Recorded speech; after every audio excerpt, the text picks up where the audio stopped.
Shalom.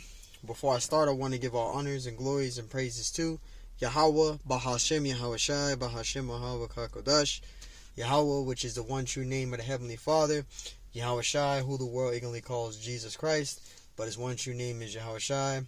Double honors to the elders and apostles of Great Millstone, who will well teach well, because those are the men who I learned this truth from through the spirit and power of Yahweh Bashem Yahshai.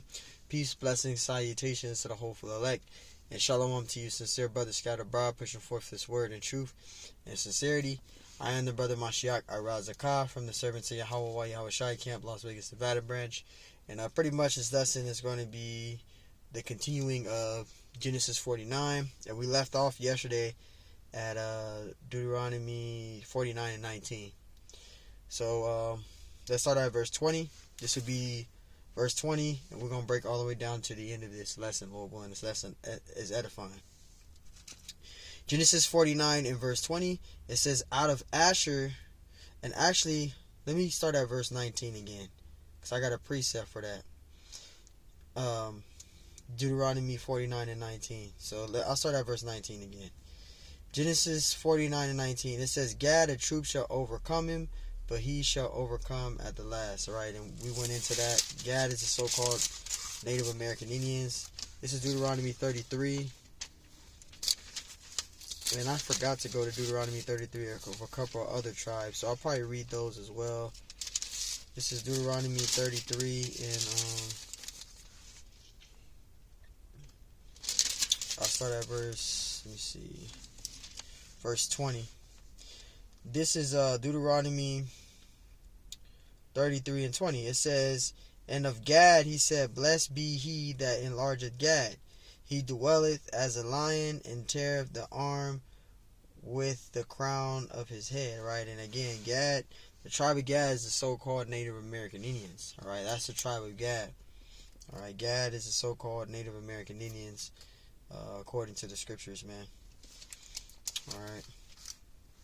So going back to Genesis 49, I just wanted to add that in there. Genesis 49 and verse 20. Genesis 49 and 20, it says, out of Asher his bread shall be fat, and he shall yield royal dainties. And Asher is the Colombians, so-called Colombians, and the Uruguayans. Alright, that's the tribe of Asher. Right, and continuing, it says, verse 21, Naphtali is a hind let loose, he giveth godly words. And Naphtali is the Argentinians, also the Chile. Argentinians to Chile is Naphtali. Verse 22, and it says, Joseph is a fruitful bow, even a fruitful bow by a well, whose branches run over the wall. The archers have sorely grieved him. And it says, and shot at him and hated him, but his bow abode in strength, and the arms of his hands were made strong by the hands of the mighty power of Jacob. From thence is the shepherd and the stone of Israel. All right, and Joseph is the tribe of Ephraim. And notice on here, Manasseh is not mentioned in Genesis 49. So we're going to go to Genesis 48, and we're going to read how does Ephraim and Manasseh comes in. Because Ephraim and Manasseh, they were Joseph's sons. All right, Ephraim and Manasseh was Joseph's sons. And what pretty much what made them make up the 12 tribes of the nation of Israel was that Jacob, the father of Joseph, he took Joseph's sons and claimed them as his own. So that's what makes up the 12 tribes of Israel, Ephraim and Manasseh. And the tribe of Joseph is the tribe of Ephraim, which are the so-called Puerto Ricans today. That's the tribe of Joseph. And Manasseh is the so-called Cubans today. That's the tribe of Manasseh.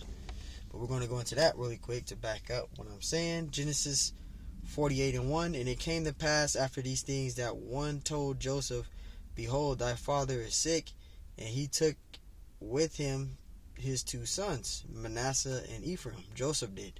Joseph had two sons. He had Ephraim and he had Manasseh. Manasseh and Ephraim. Those were his two sons.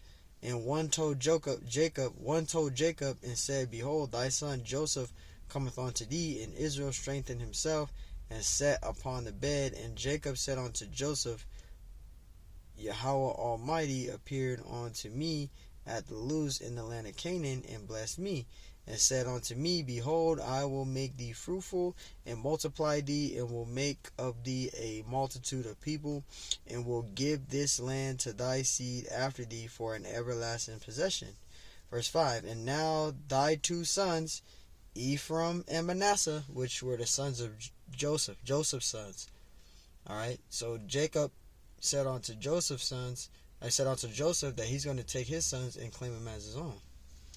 It says, And now thy two sons, Ephraim and Manasseh, which were born unto thee in the land of Egypt, I came unto thee into Egypt, are mine. So he told Joseph that Ephraim and Manasseh, he's going to claim them as their own. He claimed Joseph's sons, Ephraim and Manasseh, as his own sons. So they make up the 12 tribes of Israel.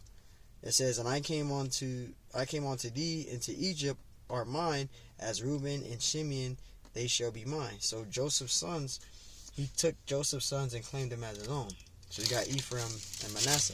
Because when you read Genesis 49, Manasseh is not mentioned in there, but Manasseh is a part of the 12 tribes of Israel. Ephraim and Manasseh is the 12 tribes, make up the 12 tribes of Israel. Alright?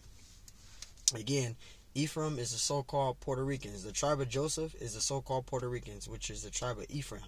And the tribe of Manasseh are the Cubans today. Alright? That's the tribe of Manasseh.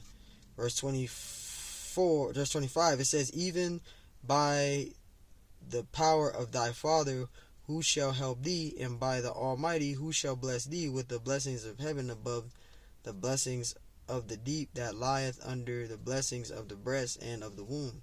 The blessing of thy father hath prevailed above the blessing of my progenitors unto the utmost bound of the everlasting hills. They shall be on the head of Joseph, and on the crown of the head of him that was separated from his brethren, right? Because remember, his brothers sold him into slavery, as an example. Just giving that out. He was separated from his brethren because he was sold into slavery. But that was his lot anyway. The Lord set it up that way.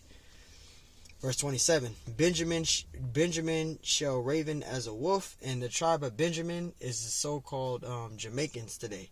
That's the tribe of Benjamin. It says, Benjamin shall raven as a wolf. In the morning he shall devour the prey, and at night it says he shall divide the spoil. Verse 28, it says, all these are the 12 tribes of the nation of Israel. So there you go, the 12 tribes of the nation of Israel. Right? And it says, And this is it, that their father spake unto them and blessed them, every one according to his blessing be blessed. It says, every one according to his blessing he blessed them.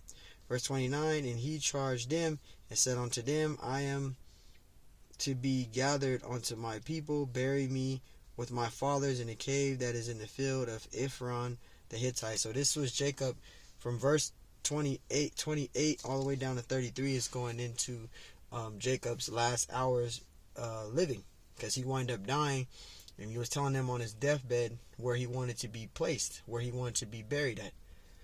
So that's what that's going into. Verse 30, it says, In the cave, this is in the field of Machpelah, which is before Mamre. It says, in the land of Canaan, which Abraham bought with the field of Ephron the Hittite for a possession of a burying place. It says, There they buried Abraham and Sarah his wife. There they buried Isaac and Rebekah his wife. And there I buried Leah. Verse 32, it says, The purchase of the field and of the cave that is in therein was from the children of Heth. Verse 33, And when Jacob had made an end of commanding his sons, he gathered up his feet onto the bed of the yielded. And it says he gathered up his feet unto the bed and yielded up the ghost and was gathered unto his people. So Jacob winded up passing. He died. Jacob died. He wound up giving up the ghost. He went back to the Lord. Alright, he wound up dying. So that's pretty much Genesis 49. Just wrapping it up. And That's who the 12 tribes are today, according to the Bible. So, hey, Lord willing, this lesson was edifying. I want to give all honors and glories and praises to Yahweh, Bahashim Yahweh Shai, Bahashim Yahweh Kakodash, Yahweh, which is the one true name of the Heavenly Father, Yahweh Shai, who the world eagerly calls Jesus Christ, but his one true name is Yahweh Shai. Double honors to the elders and apostles of Great Millstone, who will well teach well, because those are the men who I learned this truth from through the Spirit and power of Yahweh Shai.